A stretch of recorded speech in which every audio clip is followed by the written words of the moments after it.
संभाजीराजे पणालेच्या नजर कैदेमध्ये, किंबहुना त्यांच्यापर्यंत ती बातमी पोहोचू दिली नाही। मग राजाराम महाराज रायगडावर होते, राजाराम महाराजांच्या हातून अग्नी द्यायची होती, पण राजाराम महाराजांचा मंचारोहण करायचा होता।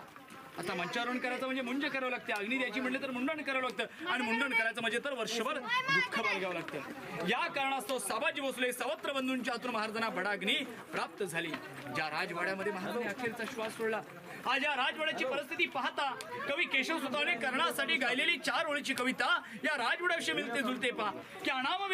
क्याणामवीरा जिथे जहाला तुझा जीवनांतर, अरे स्तंभ तेथे न कोणी बांधिला, ना पेटली ना वात, या धगधगत्या या स्वराज्या या साम्राज्या काठी, प्रणाम माझा तुला मृत्युंजय वीरा, तुला मृत्युंजय वीरा। महाराष्ट्राच्या आराध्य दैवताने आपला अखेरचा श्वास या ठिकाणी सोडलेला आहे। या राजवाड्यामध्ये 4 चौथरे आहेत। 1 नंबरचा दिवाणे खास, 2 नंबरचा सचिवालय, 3 नंबरचा स्वयंपाक